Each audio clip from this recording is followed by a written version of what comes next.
Hi, everyone. Welcome back to Command Q, the podcast for quitters. We're your hosts, John Pelfrey and Maari Casey. And today we're talking about a really hard topic. Do you feel like you're living up to your potential? We've all had periods of time, for some of us long periods of time, when we felt sluggish, unmotivated, or hopeless. It's probably not a brand new idea that your mindset and habits have an impact on your mental and physical health. But what isn't always obvious is how to make positive changes that last. Yeah, so Josh Perry is our guest today, and he is not your typical performance coach and speaker. He is a former X Games athlete and multiple brain tumor survivor, and just generally an amazing, amazing person to talk with. So we really enjoyed our conversation with Josh. We covered a ton of topics today. So maybe don't put it on 1.5 speed. Let's listen to this at the 1 speed, because there's just a lot of great information, a lot of really wonderful nuggets and takeaways. So you might want to go back and listen a second time. So let's just jump right into it. That's where we started. Started with plywood on cinder blocks, see how many kids we could jump, and then see how many parking spaces we could clear. And then I just was fortunate to have a small prefab cement skate park. Because I got introduced to BMX through skateboarding and rollerblading when X Games came out in the late 90s, early 2000s, started blowing up, and saw kids on bikes, had a bike, was like, oh, let me take this there. And then when I was 13, I asked for a dirt bike, but my parents couldn't afford one. So I got a BMX bike. And that's how that started. But before that, I was living in New Bedford, right outside of Boston. We were there for 3 years, and it was just the city, not much grass where we were. So a lot of parking lots, especially with the downhill slope. So we would just put plywood on cinder blocks and then just see how far we could go. And then wandered off to the skate parks and started back and forth with BMX, skateboarding, and slowly took over with BMX. Yeah, I have a great deal of respect for people that have done what you do. One of my favorite books of all time is a book called The Art of Impossible. He studies people and how they get into flow state and how to manage flow state. The whole thing is based on extreme athletes and how specifically he was working with snowboarders, but how you lock into the flow state so quickly, because there's this element of danger. And then there's this element of there's a short compressed time that you have to do what you're going to do. There's not an unlimited amount of time. You stand on the top of the ramp or on the top of a mountain, and there's that one amount of a run, maybe it's 30 seconds or whatever, and then it's done. You develop over the years the ability to learn at a faster rate than other people, because you can trip into flow state quicker and faster and more efficiently. And I was like, man, that is so cool.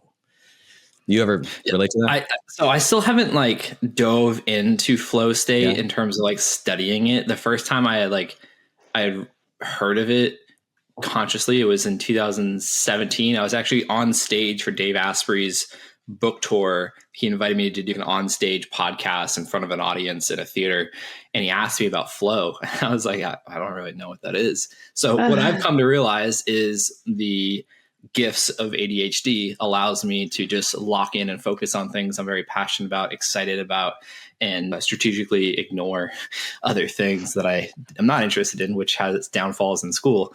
But now I'm aware of it, but I still never really reference the word flow or the concept flow state. I just think I get into things and then I'm hyper focused on it. Maybe that's the ADHD part, especially with the conversations. I can go all the way around and bring it back. But with BMX, it was just one of those things that it almost felt calm. I felt and I think this is my understanding of getting into the nervous system work, thanks to Dr. Andrew Huberman, and trauma-based healing work through the central nervous system is really conditioning myself in that state to where someone called a flow state, but it's just levels. And the more you introduce the things, the more your autonomic nervous system works with you to be able to perceive things differently than other people would, because you have the exposure. And then over time, what becomes a deliberate intention to do something becomes a reflexive action that's a habit. And the neuroplasticity goes with all that. So I think understanding flow state now, it makes sense. But when I was doing the thing, it was an escape from a negative childhood. So growing up with some trauma and all that stuff. And it was just here's an outlet for me to freely express myself. But then also the stress response I was chronically living in at home, it allowed me to just kind of do something with those hormones of cortisol and adrenaline and get locked in. And then the ADHD part, I'm learning different theories from different trauma specialists that are ADHD is kind of one of those things where you're at a young age where you can't fight back or you can't run away. You kind of disassociate and distract yourself with things. The superpower of that, though, is I can laser in on things. So with BMX, it was worded to me through, actually, I did SPECT imaging with Dr. Daniel Amen at Amen Clinics. And he was like, well, one of the gifts, one of the superpowers of ADHD is you can focus on a lot of things moving at once and you feel calm. When you're not, that's the challenge, though. That's the blind spot, is you feel restless. So I've had to work with that. But with BMX, as you said, 2 seconds, maybe you're flipping and spinning 15 feet in the air, doing a lot of things, focus on all this stuff, but you land it. Most people would just be like, I don't know what to do. I can't even fathom rolling into a 16-foot ramp to go 15 feet above a 6-foot tall ramp and then do all that. So I think that it's just, flow state's really interesting. I don't know. I guess it doesn't serve me in a manner that applies to my life in the conscious manner that I live because of all the other things I have going on. Clearly, from that answer, you can see how all this stuff goes around. Yeah, no, that's really interesting. I liked the book because it gave me an understanding of how the brain works and the different chemicals that fire off and when they fire off and what they do. So like cortisol for fear, and then what the ultimate results are of too much cortisol in your system on a regular basis, and how that can be a negative effect on your body across the board.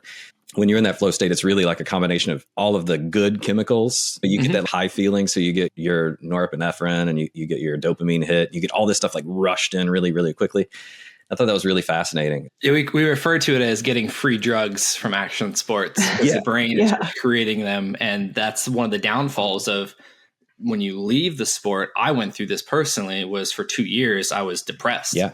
So if you think about the chemicals you mentioned, you got dopamine, which is like the reward or reinforcement chemical. It's like, if you're working towards a goal, every time you land a trick towards that, that goal, whatever, you're going to feel better about it. It's going to reinforce it.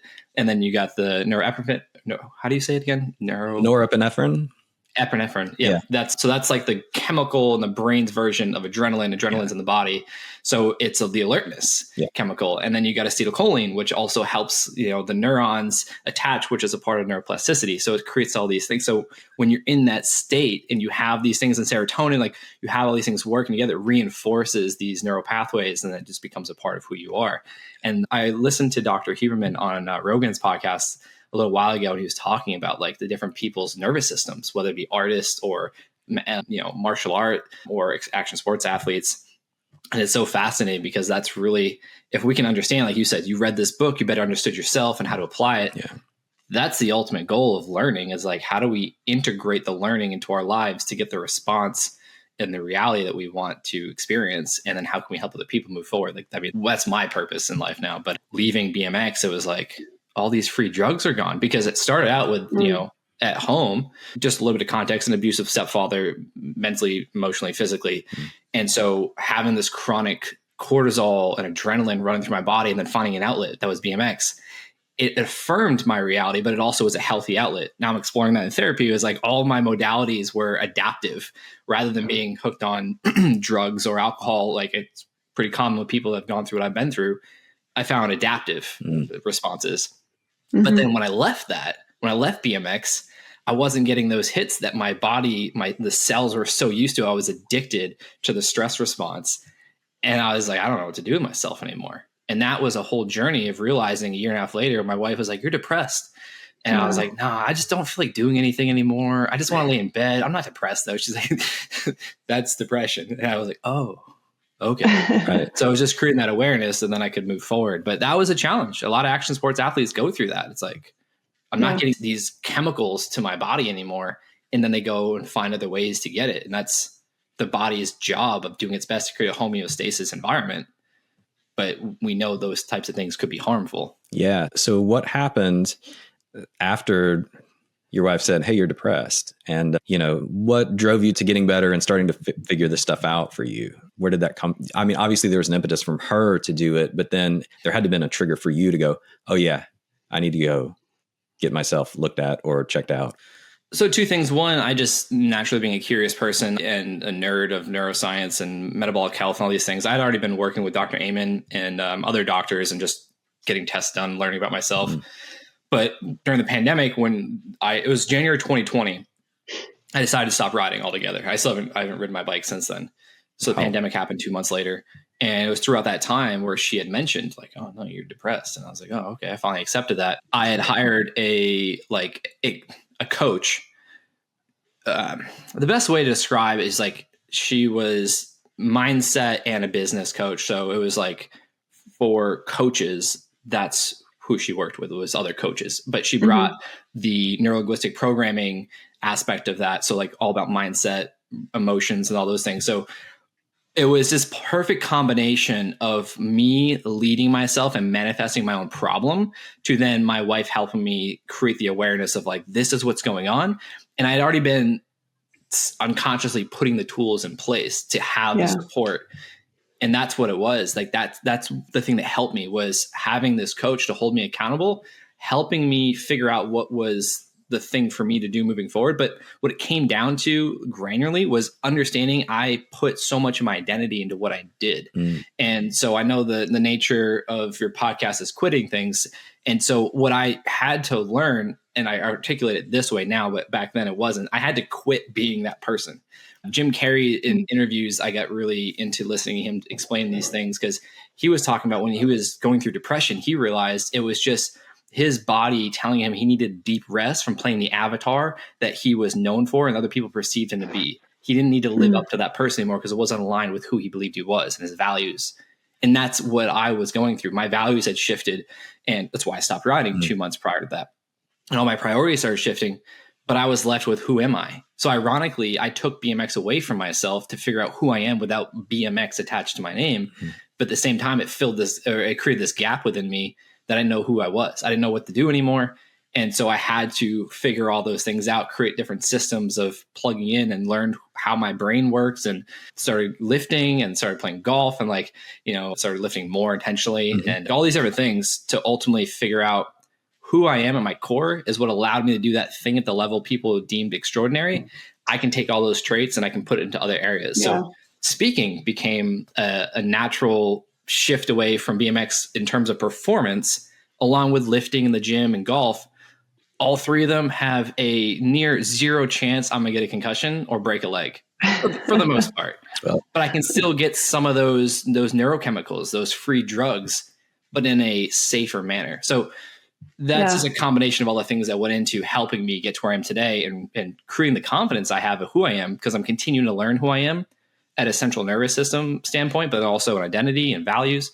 And I continue to get really clear and focused on the purpose of what I say now is, it's not enough for me to have survived all the shit I've been through, especially the last 14 years of my life with multiple brain tumors, surgeries. I was awake from one of them, like all these things. I feel compelled to the point where I feel like I need to contribute in a more meaningful way than just to live my life on my own terms, because I've been doing that. And these things keep happening. I'm like, I just need to do something with it. Ironically, the diagnoses, the severity of them continue to decrease when I empower myself more and I contribute more.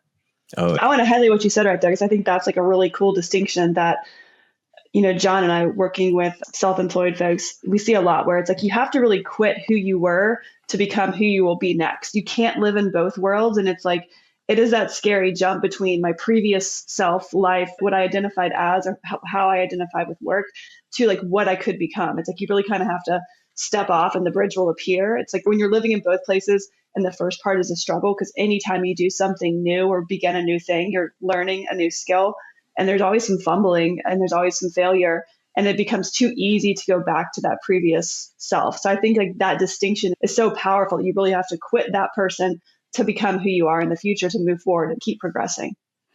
Yeah, I mean, I think the first time we met, we talked about different authors and different books, and Atomic Habits, I believe, was one that we discussed. And what I love about that book is how James references every action you take as like a vote for the type of person you want to become.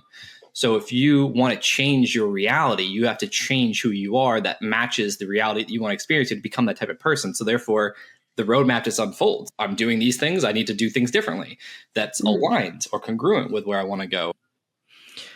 Interesting. So the topic for today's, this leads us really wonderfully into the topic, which is that, to quit underperforming. And we sort of had some discussions with you beforehand, and you filled out a nice questionnaire for us. And we sort of identified, or you've identified, sort of three main barriers to performance. And those are the things that we really wanted to talk to you about today. Those main barriers, as I understand them, are a lack of psychological resilience, a lack of optimal metabolic health, and a lack of effective systems and protocols. So we'll just hop straight in there. Let's just talk about number one. When you go to talk to people, when you're helping people learn how to perform better. What do you mean by psychological resilience? Where do you start with that? That's a fancy way of me saying mindset. Yeah. Mindset, I think, is like woo now, and people are like, oh, you're a mindset coach. I mean, I get labeled everything from performance coach to life coach to health coach to mindset coach to mental performance. Like, I just love helping people. I like to label you a super badass guy, Josh. Well, that's thank you. At the end of the day, I don't love. It's like a challenge for me to like land on labels because people have their own internal representation of what those words mean. They apply their own meaning and interpret and all that stuff. So psychological resilience, if you think about, that's mindset. Okay. So, but if you think about resilience, it's, most simplistic nature, it's to bounce back from adversity, trauma, illness, challenges, stresses, and adversity of any kind. And when I'm talking with people, I am such a passionate person about linguistics and semantics and language. And when people use disempowering language, it's really easy for me to understand at just the simplest of conversations where their mindset is. They could have a fixed mindset or a growth mindset. It's all how they perceive adversity. One of the things about having a lack of psychological resilience is when something that's stressful happens, whether you didn't get what you wanted, you got laid off, you got broken up with, you got injured, you got sick, whatever it is, if your first reaction is to become a victim, one, that's okay. But if you stay in that space for any amount of time that's not going to serve you, then that's a problem, because how you perceive what's happening to you, it could either be happening for you or against you. It's how you perceive it. So that's one of the first steps is, and then my program I work with my clients through, one of the first things is the audit protocol. And that's really to discover if their psychological resilience, mentally, emotionally, is to serve them moving forward to the direction they want to go. Interesting. That's really cool. I like to talk a lot about, because we're older, so we're always like kids these days and blah, blah, blah, talking about, just the building of grit and how that is so essential because a lot of times when we grow up, we're kind of taught to think like everything should be rosy and it's relatively simple. And depending on our background and our history, sometimes it's easier for some and sometimes it's harder, but nobody gets through life unscathed. There's that, Mike Tyson, I think it's Mike Tyson. It's like, no, everyone has a plan until they get punched in the face. And so you meet those folks, you're like, oh, you just haven't got punched in the face yet. Like it's coming for you. And some people get it in all kinds of different ways, but it's like without that resiliency or understanding of like, oh, this is just one of those things that I have to get through. It's really hard for people to bounce back a lot of times. That grit building is so essential to survival as a person, but also just as a business owner, because, I've been self-employed for 15 years and it's like, I've seen those trends ups and downs. And like now when I hit a down, I'm like, all right, this is just one of those things. It's like, I built the muscle memory to deal with it as opposed to, stand back and be frustrated by it. So I think that is such a key piece to survive with, is like understanding how you can get through those hard things and that it's not happening at you. Like this is just part of life. Life has hard things. With adversity, your relationship with failure, your relationship with stress, you're choosing to apply the meaning. And that's the thing about psychological resilience. If people can understand, they have a choice of how they perceive the stress. So if you can just focus on your relationship with stress of any kind, whether it be failure or fear or whatever it is, and then manage the meaning, that's the fundamental of high performance. We're meaning making machines thanks to our left brain that interprets everything. But we can deliberately apply the meaning based on the perception of things. So if we perceive stress as performance enhancing, and if you look at the neuroscience of it and what it does to your physiology, it narrows your focus and it gets, you prepared to be alert, like all these things. Chronically, that's another story, but you can also control the chronic levels of stress, and especially with sleep, with nutrition, with exercise, the people you hang out with and the conversations you indulge in, the content you consume, all these things. So at the end of the day, what you highlighted is it's your relationship with things. And that's the thing that I help people with that took me forever to understand is we don't just have relationships with other people. Yeah, that's one very important relationship, but we have a relationship with ourselves, our own mind. And we have a relationship with the outside world that includes people, but also places, things, and time. And so when you can actually get to be going from the program, living in the program, to observing yourself in that program, you can then get a chance to become the programmer. I would love to hear you talk a little bit more too about just the idea of the victimhood mentality and how you see that manifest itself in your coaching and in the business world that you're working in now, and how that affects people's ability to move forward or to grow. Why me? Like that's going to happen. That's okay. the distinction I want to make is how long do you sit there? Because that's what's going to either empower you or disempower you, either going to change your circumstances, like improve them, or continue for you to stay stuck or make them worse. And so as a reminder, I have a tattoo on my hand that is a C greater than sign E. And what it stands for is being at cause for my reality is greater than being at effect to my circumstances. To me, C greater than E is the empowerment equation. So when we recognize, it's the first step to be quite frank, is to create awareness. If you recognize you're in that victim state, ask yourself, how is this serving me? That's such a simple question, but it gets so complicated because people are like, it's not. Yeah, logically you can say it's not, but unconsciously it's serving you at some level. And that's the piece to become really aware of, is it's allowing us to play small. It's allowing us to say that thing or that person, that's why, it's not my fault. What does that do? That affirms why you're where you are. And it also affirms why that person, it's got to be, it must be nice for them. They were born talented and just, I'm not. All these things just affirm where we are, and it feels good, but it doesn't change. It actually makes things get worse over time. So if someone's in a victim mentality, then it's like, okay, cool. What do you want to do about it? And then if someone's mindset is like, I can't. Well, people ask me, like, how can you help that person, Josh? And I'm like, well, one, no one can help that person until they believe that they have some probability of improving their circumstance. Two, but what I look at motivation is you can, if this person's willing, you can help them identify where they are and the implications of what's going to happen if they don't change their circumstances, they don't change their mindset, if they don't do anything. And you create that tension that elicits that emotion of fear or anger or frustration. Those emotions urge us into action really well, but they're not sustainable. I learned that the hard way when I first got diagnosed with a brain tumor at 21 years old. After X Games, dream come true, I was living my dream, literally, so much. A lot of my fuel source was anger and trying to prove people wrong. All the people that doubted me, especially my abusive stepfather, that was what's fueling me. But that's catabolic. That can only sustain so long. So then you have to flip the script. And so, you can't help people that don't want to be helped, but also you can kind of help them understand that they can get out of that space and elicit those emotions that get them to move in one direction that is new compared to where they are. It's interesting that you say that anger, that frustration, that desire to prove people wrong was something that drove you to that point of being an X Games athlete at the highest level. But then at some point you must have realized, like you just said, it's not sustainable. Once you realize that it's not sustainable, but you're at that level of performance, the highest level you've ever been before. I know you had other circumstances, brain tumors, health issues, other things like that kind of drove you that way. But you also have other friends or people that you know that are high performers as well. One of the things I'm interested in is people, once they get past that first stage of motivation or whatever it is, the I'll prove you wrong part, you either get stuck in a place where you go, okay, I found a new motivation. I love this so much that I'm not going to give it up. Or I'm afraid of losing everything that I have, so I can't give it up, or whatever. What was that thing for you, that like next step after, where you had to decide, am I still motivated or not to do this thing? I still want to be a high performer, but how did that shift start to happen for you? Yeah, the next step that drove me was the idea of improving myself inside and out, personally and professionally. That's what was my fuel source. So that's what led me into all the different things of taking care of myself. And I quickly learned that the negative emotions that I was using as motivation, as fuel source, weren't sustainable. And I had to be grateful for the opportunity at hand. And I also had to develop more of a purpose in terms of what I was doing. And my purpose started as a child with escaping my negative childhood, with this, idea of escapism.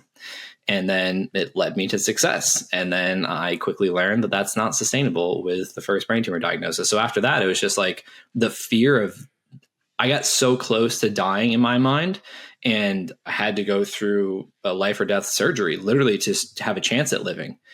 That really changed my perspective. And something that's one of my challenges with people is people talk about how their health is such a value, or this or that. People state their values all the time, but then they don't demonstrate anything, or they lack to demonstrate their stated values. What I've learned about health, people will say health is their priority, the value of theirs, but until you get close to having your health taken from you, your life taken from you, I find that people really don't value it as much as they think they do. You can value stack this thing you say is a value to other things that you demonstrate clearly that are value. So with health, it's easy. Like, what would improved health and energy and vitality and focus do for your career or for your parenting skills? And you just keep asking those questions to stack the value to make it easier to do that thing that there's resistance to doing more frequently. The thing that you say is a value, but you never have time for, or you're just busy, or I'm not motivated enough. For me, that thing, my life, my health, was almost taken from me. So all of that happened in a split second because that health value was attached to the BMX value that was honestly more predominant than anything in my life at the time, because that was everything I sacrificed my life for. That was everything I worked for. All the things that I did to that moment, that thing was all I could focus on, along with I'm about to die. It was like death, and then it was like BMX. It wasn't my health. The health became a thing where I was like, oh, this is the lack of my health is why my BMX dream that I'm living is going to be taken from me, the thing I care about the most. And it was like in line with my own life and family. That's how much I cared about it. So moving forward, it was just, I need to make sure I'm doing everything I can to improve my health. And then it was just with nutrition. And then, I blew up my knee 3 years later, and I rode on a torn ACL for 2 years. And then it was like, oh, physical fitness. I need to do something outside of my sport to strengthen myself. And then along the way, I was learning all these mindset principles unconsciously. But then in 2015, the unconscious mind, the conscious mind, like that whole concept, that became a deliberate intention to learn about in my conscious thinking brain. And it just put the final piece on the puzzle for me. But it was all coming back to improvement, because I want to continue doing this thing for as long as I can at the best level that I can. And it wasn't about being the best. It was about being my best. And that's something I appreciate about like Tom Brady in the Man in the Arena series. He was like, I was never out to be the best quarterback. I just wanted to be the best I could. And look where it led him. So that's what was driving me, was just improving myself, because I wanted to maintain my success. And that's something I find that people don't talk enough about, is like, how do we get successful? That's pretty simple. Maintaining success, especially for years on years, that's a whole other conversation that I think is more difficult. Yeah. Because of all the life distractions and pressures and responsibilities and adversities and just life in general, it can distract us at the simplistic form. And, that's where my focus on improvement it all anchors me into how am I going to move forward. I don't think I've ever heard anybody use the words value stacking before, but value stacking as a term strikes me as a really interesting concept. Is that something that's part of your program, or where did you hear that? Because it's a new one to me. Yeah, I got that from my mentor, Kerwin Ray. But the best way I put Kerwin is, if you took Gary Vaynerchuk and you took Tony Robbins and you gave him an Australian accent. Okay. He's Australia's #1 business specialist, social media specialist, and high performance specialist. He started out at business coaching and then led into Gary V's model of documenting your life, media, and then had workshops and all those things. Unfortunately, I just found out he passed away 2 weeks ago at 49. So that was pretty rough. But the benefit, what he always talked about is like, what's the benefit of this? What's the benefit of this? When people die, it's like energy can't be created or destroyed. We know this, it just transfers. Start to see, what you can extract, even the most morbid experiences like death. And so just listening to him over and over again, the idea of like, what's the benefit of this? Like the last 10 years, there's just a plethora of content on his YouTube channel, Instagram, all that stuff. So I've just been going through and just learning whatever I can about him and applying it. But I got from a while ago, got from him the idea of value stacking. People talk about motivation and goals, and it's like, goals aren't enough. You have to talk about raising your standards. It's what standard are you going to live by? Because the goal is going to be the goal until you reach it. Then there's going to be another goal. But if your standard is just reaching that goal and then that's it, then, I want to lose weight. So you lose the weight, and then you go back to doing what you're going to do before. I'm drinking alcohol all the time. I'm eating all this. I'm not paying attention. I'm not exercising. That's self-sabotage. So when you can value stack the importance of this thing that you have resistance to doing and how it's going to benefit your life in other areas, bring more value to other areas of your life, that creates a connection. And then you don't have to worry so much about self-sabotage, which is a conflict of values. So the idea of like, I want to reach health goals, whether it be to lose weight or whatever, that's probably the easiest one to use.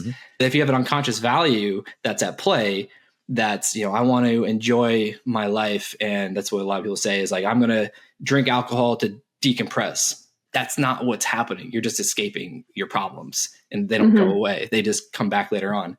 So that's a form of self-sabotage. So the idea of value stacking, it's quite simple. I just never heard of it before either until I heard Kerwin mention it and did a workshop on it. And it's just apply the benefits of this thing you resist doing, but you think you want to do, or you should be doing, to other things that you easily do that you enjoy, like your kids, or for me, like golf or my business. And you just keep stacking the value extraction from that thing to the things you want to do and that you do truly care about. I think that's something that a lot of people struggle with, especially in the knowledge work industry. I sit here at this desk in the same spot. I've always struggled with the idea that humans are built to get up out from behind desks and do things in the world. When I end up sitting behind a desk for 6-8 hours a day or more over the course of several days, it does get very depressing. And you start to go like, why am I even doing this? What's the point? We sit in our home offices, isolated from people, and it's really hard to maintain that motivation. It wouldn't matter, what job you do if you're sitting here doing the same thing without that. And so value stacking, it sounds like an interesting way to remind me of what those other motivations are. Oh, I think there was this great article that came out right after COVID from the New York Times talking about just the state of languish, where you're just kind of like, you're just there and just at that period of in between. So I feel like also a lot of high performers, people who come from an athletic background, have this tendency, and I feel like I have a little bit of this too, where I'm just like, I want to just crush it and go 1,000% and become the best as I can at it. And then you kind of lose interest and you find something new and you latch onto it. And when you get into that period of languish where you're kind of in between, it's like that's where, to kind of lead into your third barrier, you need to have effective protocols and systems and processes to meet those small goals and objectives. Because it's like when you don't have those in place, then it does feel this like floaty period of like in between, where you're not really crushing or hard achieving. You're just kind of sustaining, and that's like, our life is sustaining. We're supposed to be able to find health and sustain health, not just, like you said, lose a bunch of weight and then figure it out. So I think that's the bullet of your third one, is all about that systems and protocols and establishing those. So you probably can create those goals and those milestones and keep progressing. And the way I look at protocols is just like guardrails. Values are also guardrails for our life. And, with protocols, it's just like, it's something we're going to do that's going to require some discipline, but it's flexible. But there's guardrails up. So it's like, how flexible?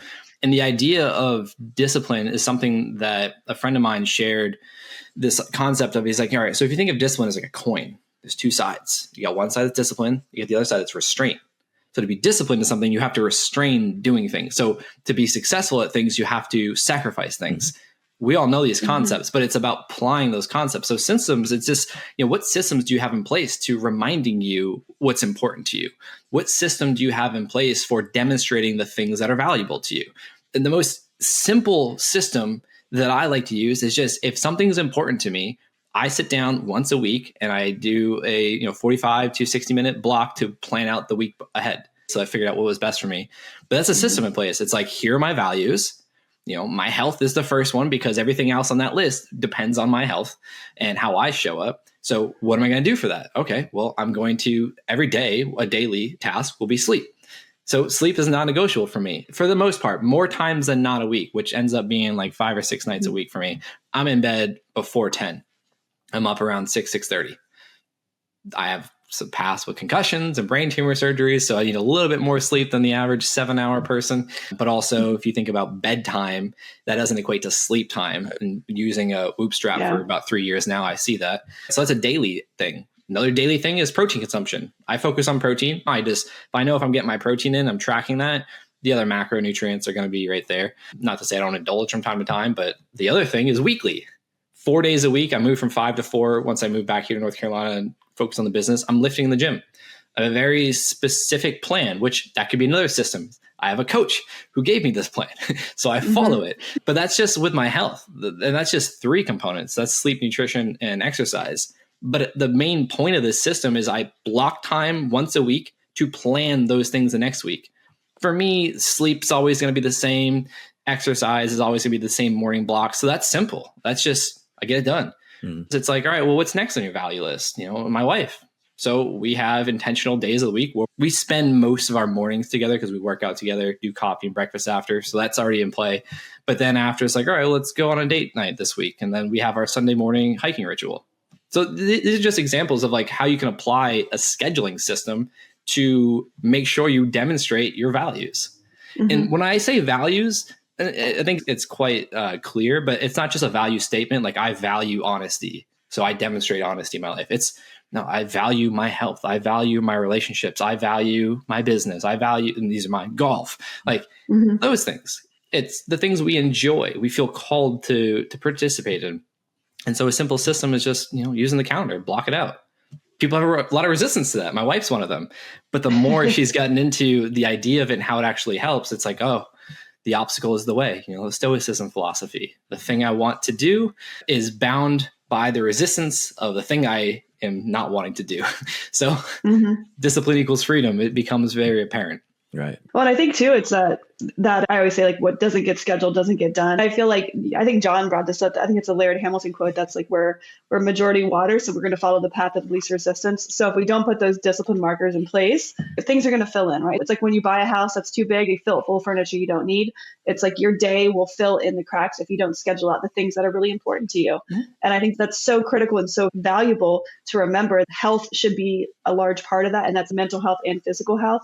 I think a lot of times when we get busy, and you see this probably with professionals that you're working with, we think stress is this great banner of success. It's like, I'm stressed out, I'm chaotic. And I know I say I'm busy, and I hate whenever I say that, I'm like, dang it, I said it again, because it's not healthy, it's not sustainable. And so health becomes the last thing you take care of. And as this happens all the time, you work, and then you burn out, and then you get sick, and then you're out of the office for 3 weeks for pneumonia or something like that. And so I think it's so critical to remember scheduling those things that are health oriented allow you to perform and allow you to continue performing without facing those times when you're sick or you feel blah because you haven't been intentional about it. Yeah. I mean, what you just said reminds me of the concept of willpower. And, when you do the thing, it becomes easier over time. A region of the brain I've become to learn about is called the anterior mid-cingulate cortex. We have two regions of it there's two locations, the region of the brain, and neuroscientists are looking at it as like the seat of our will to live and where willpower resides. And so when you think about the anterior mid-cingulate cortex and neuroplasticity, and you think about when you do the thing, and you frequently do the thing, a large volume over time, it becomes automatic. It becomes a habit, and it becomes easier to do. And if you apply that same system or mechanism to the things that you have resistance to doing, but you should be doing, which most of us know we should be doing this and not that, but we feel called to do this because it's the path of least resistance. The brain's number one objective is to, beyond preserve the organism, is to preserve energy. And so that's why things become automatic or reflexive. And when we can become deliberate and put our attention on doing something and find different systems to put in place to reward ourselves for doing it, and then we do it consistently, any artist or athlete knows this. When you do something consciously over time, consistently, it becomes easier to do. That's how in BMX we leveled up with our tricks to where something we're scared of and we're crashing all the time later on becomes a part of our warm-up routine, and it just evolves from there. And so for me, I love learning neuroscience mechanisms because I can see that in my mind. And then I know when I feel resistance to doing something and it's what I said I would do, it's what I set out to do, and I just don't want to do it. All right, well, the value stacking comes in, and it becomes automatic for me now because I've consciously done these things so much that it's just a filter of how I view my life, to where my wife and friends joke with me about it. Sometimes, like, alcohol is something that I make people uncomfortable with, because they'll ask me, hey, do you want to drink? And I'm like, no, I'm good. They'll ask me again and again. And then I just start explaining why I don't want to drink because of what it's doing and all these things. And then people are like, oh, okay. But it's just automatic to me. It's how I live my life. And it's because I've consciously repeated these things. It's become a part of who I am. It's a filter of how I see my life. And so these things become easier over time. Not to say I'm perfect. Of course, I still don't like getting up and getting out of bed to go to the gym first thing in the morning, but I end up there and then I feel good after. And then it sets me up for the rest of the day. Now there's science showing that working out first thing in the morning, overcoming that, actually creates resilience throughout the day and higher levels of energy throughout the day, and therefore higher levels of cognitive performance throughout the day. So that's just why I do the things I do, because I know there's benefit to it, and it took time, and I continue to learn more of these things that are blind spots, and then I bring them to the forefront of my awareness and then continue doing them. your history of athletics and tied to business, I think there's such a great correlation because I'm working with young female athletes right now. And part of what we always talk about is like you practice how you play. Like you go and you practice hard and you do it over and over and you do it correctly, repetitively, so that when you get into a game and your brain is in game mode, you're not having to think through those steps. It's like how when they're training in the military, they're doing something again and again. So it's automatic.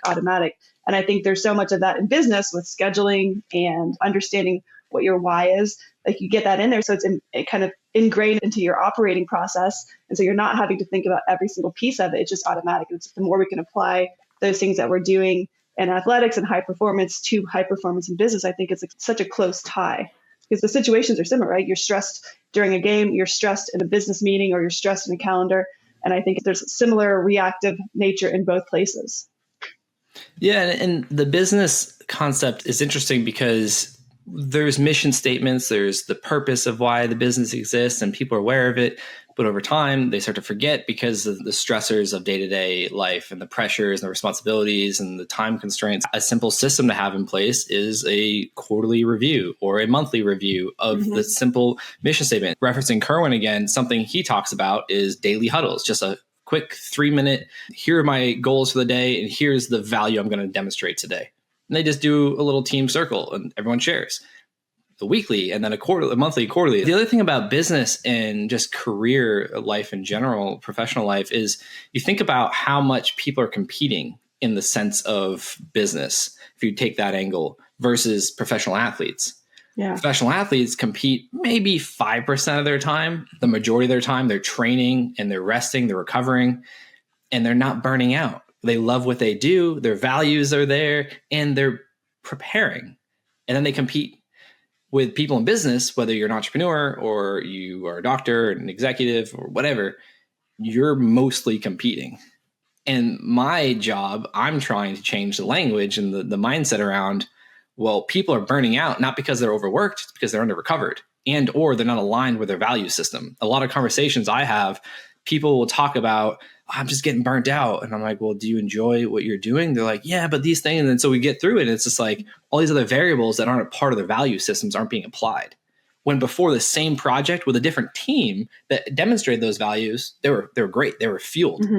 But so it's like this combination of under-recovered and undervalued in terms of their values being displayed or demonstrated. So the whole concept of like people in business, you can look at them as professional athletes in the sense that they're competing all the time, but they're rarely ever working on skills, training in the gym, nutrition, or sleep and recovery. I don't think I've ever had anybody put it in that perspective before, that people are competing all the time. So then that raises the question, or my question about recovery.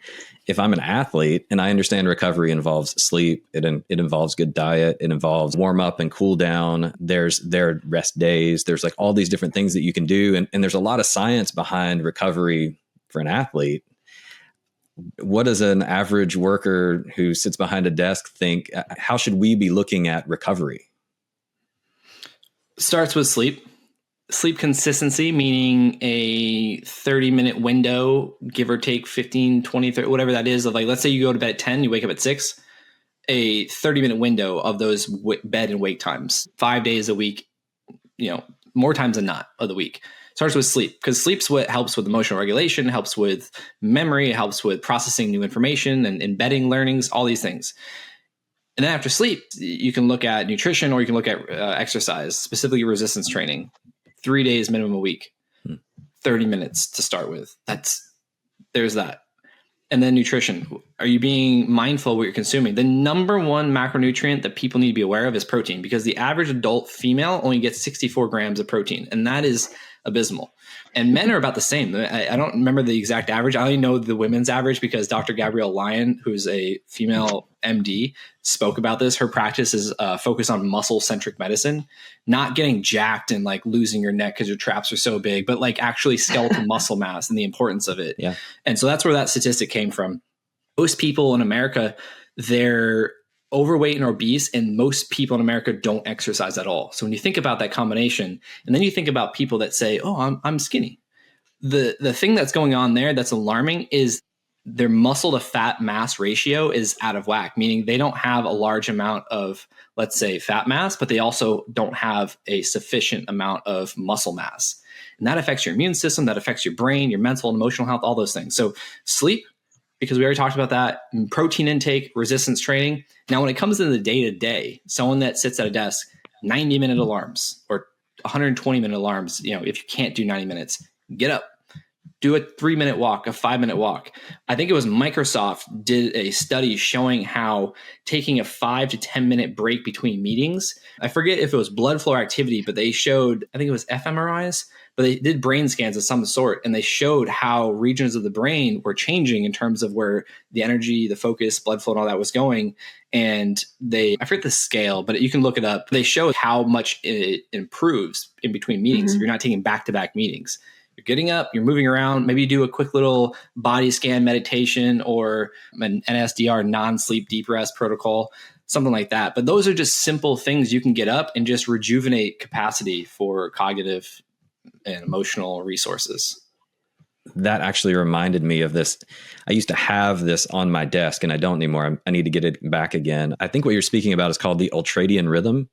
It's this idea that you work and your brain functions in sort of 90-minute cycles, roughly, and you need to take a 15 to 30-minute break in between each cycle to reset. I used to keep that sort of diagram of that rhythm on my desk as a reminder to get up every 90 minutes.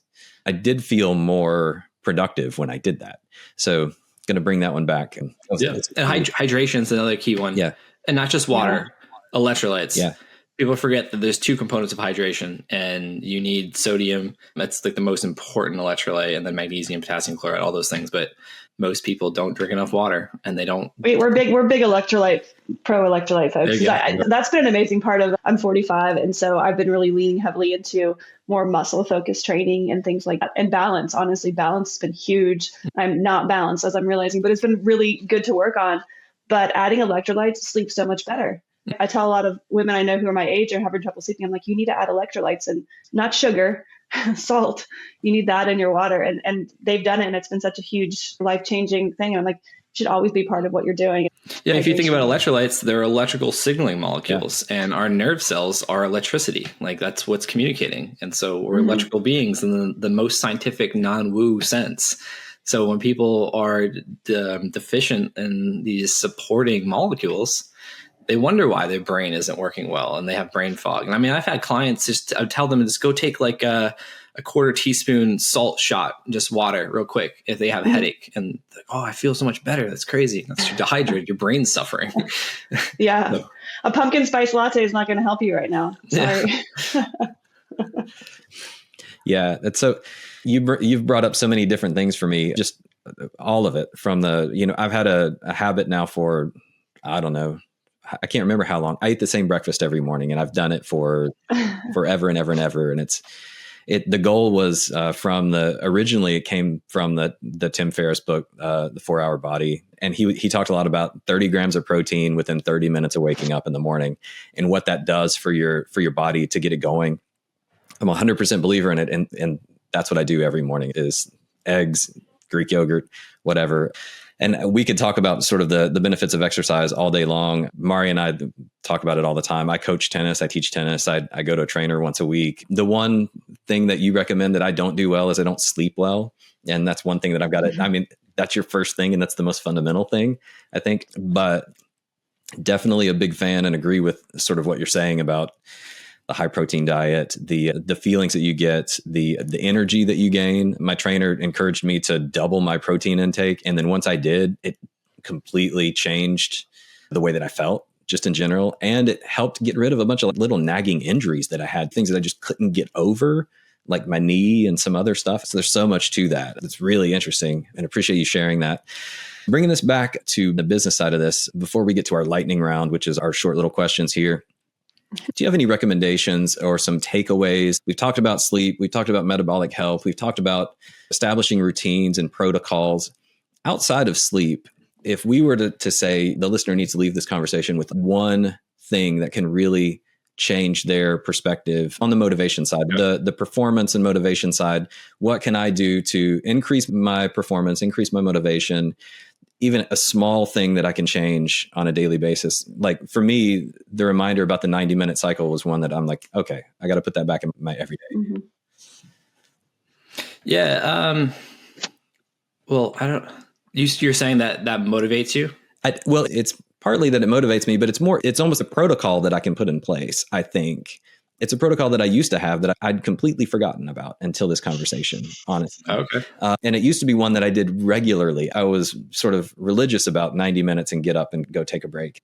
So I'm just curious, what value do you perceive from the 90-minute rule? The value I perceive is it allows me a clear start and stop in terms of a time block to get something accomplished. And I'm also aware that our brains are most effective when we start something, the first 10 or 15 minutes. And then as we're concluding it in the last 10 or 15 minutes, and a lot of times the stuff in the middle is where everything gets jumbly and weird. And so the more of those stops and starts that I can have with like clear breaks in between, I feel more clear headed, and also that I'm getting things accomplished and done. I think it's really hard to sit down and from the beginning of a day, even if I have a list and I know what I'm going to do or whatever, beginning of the day to end of the day, if I don't take those breaks, I feel like, well, I've done a lot of stuff, but I don't remember what it was. Maari and I were just having this conversation last week. I'm like, I do a lot of stuff. I can't tell you what it is. Just swimming around. Right. What is feeling clear-headed and getting stuff done accomplished? What does that mean to you? Oh, now we're working. So I think what that means to me is it's not just about checking things off a list, but it's a feeling that I'm making progress on whatever it is that I'm working on. If it's editing this video or if it's calling clients or whatever it might be, it's the idea of making progress on a daily basis. That's the value that is really important to me, to feel like I'm getting something done. Why is it important to you? Well, because without feeling that progress, I feel like I'm just sort of stuck on the hamster wheel. And then it's like, well, why do I work? What's the point in work? Should any of us work? Why are we all here? And then you start going down that rabbit hole, which leads to sort of a depression. Once you start questioning that, like, well, why do I work? And what's the point of work? And then does this matter, or does anything matter? And that's a slippery slope that can lead you to a dark place. Well, real quick, do you have answers for the question you gave yourself of why do you work? So first value is family. I got to provide on some level, right? We all have to provide. I've got a son who's a senior in high school. He's going to go to college. We got to pay for that. We got to pay for a roof over our head. So value number one is security for my family. Value number two would be, I think, to contribute to something that's greater than me. That would be another value that I have. And so when I think about, for instance, with Uncompany, the value that I feel like Uncompany provides from just a business standpoint is the connection of clients who need something done and people who want to work. And I get a big sense of accomplishment when I feel like we're helping people get work. It's a core thing that a lot of people need. It's difficult to find work a lot of times. And if we can aid in that and help other people pay their bills, I get a big sense of satisfaction from that. That's beautiful, man. Yeah. I mean, what I just helped you with is my answer is. Okay. Cool. That's what I'm doing. Yeah. With myself, is just thinking of those things. I have a coach, I have a therapist that help for blind spots, and that's just how my mind works now. Uh-huh. It reminds me of that. Have you heard of like the Honda why, where you just go, but why, but why, but why? And it kind of forces you to, I guess, like jump out of autopilot a little bit with sometimes the processes and the decisions you're making. This is one of our core values, is like pay attention, like really pay attention to the decisions you're making, be intentional about them, from like what you're eating, when you're sleeping, to like the larger decisions and how they all kind of come back, because it's so easy to lose focus on what really matters in just the busyness of our lives. And so I think what you're doing with your dailies and your weeklies and your quarterlies, and you probably have an annual checkup too, that's like, what am I really doing and what am I paying attention to, and how have I like lost focus on those things that I really, really value and are kind of my North Star or my like litmus test for my decision making. So it's like that question process really forces you to like hone in on what you want to pay attention to. So I think that's like really cool. Yeah, 100%. And John, I mean, like what I guided you through is just kind of the same thing I do with my day to day, especially when I'm not feeling motivated, especially when I'm feeling resistance or whatever it is. It's okay, what do I need to do that will help create that level of energy? It may not be motivation. It may just feel like a sense of momentum. or accomplishment. And it's like, okay, well, why is that valuable? And I do this with myself every day. I'm getting better at catching myself with the acting opposite to the urges I used to act. And that's a concept from DBT, dialectical behavioral therapy. Mm-hmm. But when we feel some kind of way, the thoughts come up and then we do something that is unconscious. And so for me, when I feel any stimuli that would feel stress, whether it be guilt, shame, anger, fear, whatever would be a stress response, my go-tos were problem solving, extra learning, or over preparing, or obsessing of the three. And I realized those are great modalities. Those are very adaptive behaviors, but at the root was the fuel that was negative. So it was creating a lot of blind spots, and also as a form of escapism. And so now what I'm working on is just getting in touch with, okay, what am I feeling? Okay, I'm going to act opposite now, and I'm going to get a different experience, and then go figure I'm more productive and I feel better about myself. Mm-hmm. So that's what it's like every time I learn something, it just becomes a part of an updated filter. It's my new operating system. And so I'm constantly either seeking that feedback of blind spots, which is why I have a coach and a therapist. I have my wife, who's my greatest accountability and blind spot partner. And in my own mind, I'm always coaching myself, but I'm working on just living and not working so much in terms of like having to coach myself through the work I do, through my own life, and even things like golf, like not setting a goal. I've been so goal orientated, but it also is a form of escaping the stress I'm feeling. So now I'm very mindful of that. And so back to your question, when I feel unmotivated or I feel stuck or whatever, I just tap in, what am I feeling right now? And I trace the steps. What were the thoughts associated with that feeling? What were the urges I was acting on? And then what were those emotions saying back to me? What was the meaning that I was applying to myself? The trick is to create awareness, because without awareness, we have nothing. There's no chance of changing something. And I forget the therapist's name, and I forget exactly how the quote goes, but it's something along the lines of, in order to do something you want to do, you have to first understand who you are and what you're doing. And so that's a big focus of mine, is like creating massive amount of awareness to how I'm feeling, the thoughts associated with that, the perceptions of it, the actions I take, and the reality that I'm experiencing, and then walk it back. And then, okay, what do I need to do differently to get a different feeling and outcome? Cool. Yeah, that's awesome. So we're going to move now to the lightning round, which is our sort of ending, the way that we finish up these conversations. These are just quick answers, whatever comes to your mind first. They're sort of on topic, but sort of not. It's just a way for us to have a little fun at the end. So the first question that we had here was, what is one health trend that isn't as awesome as people think it is? Oh, vegan. Yeah. For the main component of lacking protein. And if you get 100 grams of protein from vegan sources, you're getting about 65 to 75% of the amino acid structure to create that protein. So you have to do a lot more.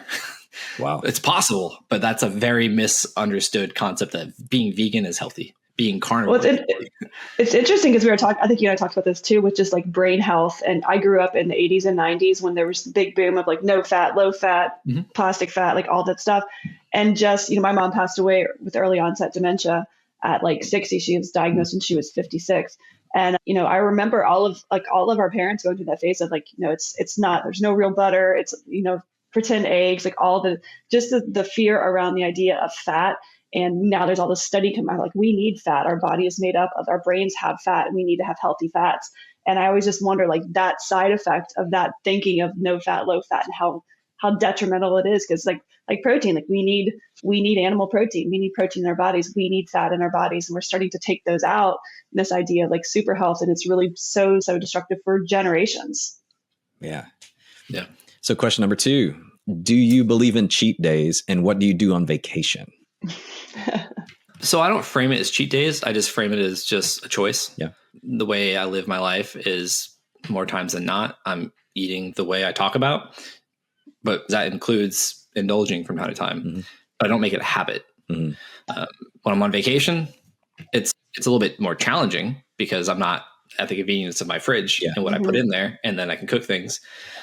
But I find options and I just do my best. Again, it comes back to auditing. Is this choice aligned with the experience I want to have tomorrow? And that reminds me of Jerry Rice's quote, I'm willing to do what others won't today so I can experience what others won't tomorrow. That's how I live my life. It's not, I don't feel deprived. I don't feel restrictive. I build in, I used to do this every Sunday, go to Whole Foods and get 2 slices of pizza from the pizza bar. And that was my indulgence. I was like, yeah, but it's a little bit more carbs and the fat than it is protein. Yeah. All the other, my systems are in place. My sleep, non-negotiable. My resistance training, non-negotiable. My protein intake, non-negotiable. So that discipline gives me the freedom to do whatever the hell I want because I don't do it all the time. The only other thing that I don't really do, and this is because of my unique experiences, is alcohol. It's one of the things, like on my wife's birthday the other night, I had an old fashioned, just one. And my HRV tanked, my sleep quality tanked, and I felt kind of lagging the next day. Thankfully, it wasn't a workout day. But when I was 21, living in Greenville, partying it up, I'd get pretty much blackout more times of the week than not, wake up hungover, go train, and I was fine. Probably a day in the life of the old Josh would kill me today. I don't see it as cheat days. I just see it as like I'm living my life. And vacation's the same thing.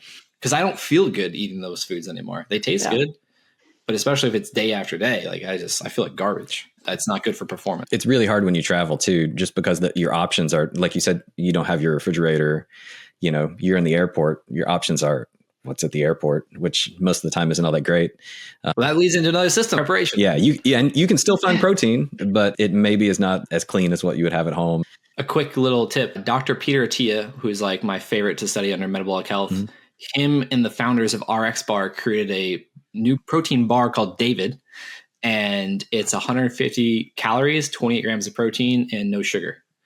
Oh. And so I pack those in my backpack and my suitcase when I go places now. All right. One more thing here. One small thing listeners can do to their routines to improve their lives. So just take an audit of where you want to be, where you are now, and what skills, knowledge, experiences are filling the gap between the two. Like it. There's so many places you could go with that question. So just do a simple audit of those things and then just take action. That's a great answer. Wonderful answer. All right. Well, thank you so much, Josh. So where can people find you if they want to learn more about you, if they want to learn more about what you're doing? Yeah, first, thanks for the conversation today. I really appreciate it. I love these conversations and it lights me up, and it's an awesome way to start the day after a workout. The other thing is, when I talk about performance, we're talking about personal performance. It's not just a physical thing. It's a mental, emotional, spiritual journey. And the way I look at performance, it's a sport of trying that can go any way you want. The game is life. The sport's trying. That's performance. That's how I look at it. And back to a question you asked me early on about how do I stay motivated after all this stuff? It's constantly trying to improve. It's constantly trying to do my best. And if you're not taking care of your personal health and performance, that chance just dwindles. So that's my take on personal performance. It's a sport of trying, and it's personal. Website, Josh Perry BMX, social media, it's all Josh Perry BMX. Awesome. Awesome. Well, thanks so much for coming on today. We really appreciate it. Yeah, likewise. Thanks, Josh. This has been awesome. Yeah. It's great to talk to you again.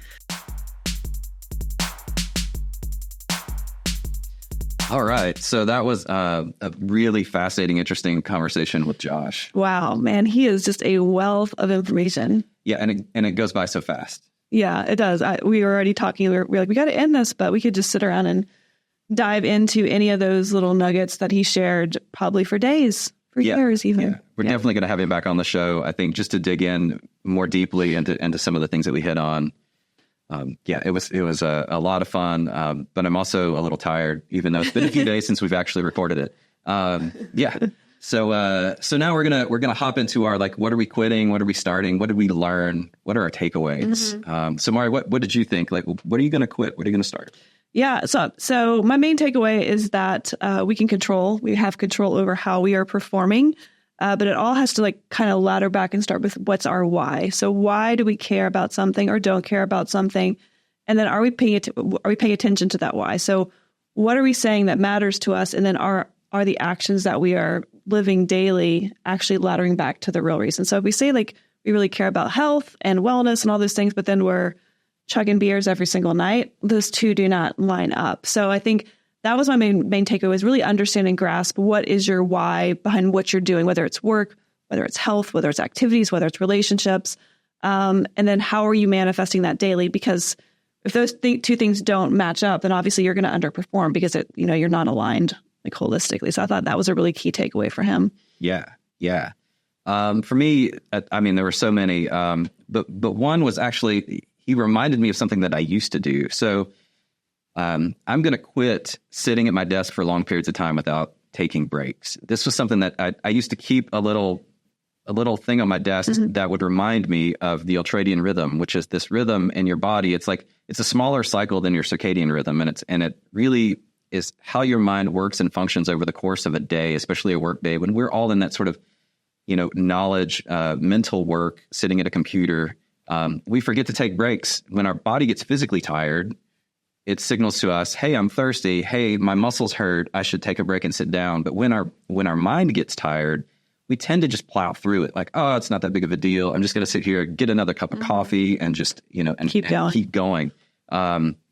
So just remembering to treat our minds, give our minds opportunities to recover during the day. When he started talking about recovery and understanding that recovery is important when it comes to sleep and to exercise and all of that, but also give yourself those little chances, 15, 20 minutes to just reset before you go on to the next task that you're doing. So I'm going to quit sitting at my desk for long periods of time and then switching tasks. And every time I finish one task, I'm going to get up, go outside, breathe some fresh air. Give yourself a high five. That's right. Give yourself a high five and then start on the next thing. I like that. I think it's nice when I watch it be like, hey, you haven't stood up in a while. So get up, move your body. Yeah. It does remind me, but it's important to do that because we can sit for so long and you realize you haven't gotten out of your chair all day. And that's sitting is not healthy. So getting up to move is great. I think I'm going to quit using sitting in a different way. I'm going to quit sitting in places where I don't feel like I'm moving forward anymore. Like I think sometimes we get stuck in these situations where we're just kind of languishing and we feel like this kind of malaise of just, being stuck. And, you can do that for so long, but if you don't move through that and get out of it, then you just find yourself not making any progress. So for me, I'm going to quit sitting in those situations for long and really use what Josh talked about, which was just auditing. Like, why am I feeling like this? Like, what's bumming me out or what's pulling me down or what's causing me not to be productive so that I can find that and then remedy it and then kind of get out of that situation a little bit quicker. So. Cool. So I'm physically sitting and standing, and you're metaphorically sitting and standing. Exactly. I get it. Okay. Yeah, that's cool. That's cool. So one of the big takeaways too, and this is something they said at the end that I just thought was so interesting. We both talked about this a little bit. Is this idea that life is a sport of trying? Mm-hmm. I really liked that sort of that way to sum up his perspective. Mm-hmm. Life is a sport, and the sport is trying. Yeah. It's kind of Yoda-like. He is very Yoda-like. Absolutely. He's got we could pull some Yoda quotes from him for sure. Well, and I think I like the idea of trying because it also kind of tells you you're constantly building. We always say this, we're never going to achieve absolute perfection. And that should not be the goal. It's that we're always trying to improve, trying to get better, trying to optimize. And throughout the period of our lives, as we get older, those things change. And so the idea of trying is just never stop trying to get better. Never stop learning, never stop pushing yourself, because I think that makes, life is like a whole journey. It's a whole process. It's not just like an end result. And I thought that was a really good thing that he kind of capped off the conversation with. Yeah. Yeah. Well, that about wraps it up for us today. I think that put a pretty good period on the conversation. So thank you again to Josh for sharing some time with us and sharing his knowledge, his background. We'll be back in a few weeks with another episode. Until then, I'm John. And I'm Maari. And we're reminding you that quitters can win and winners can quit.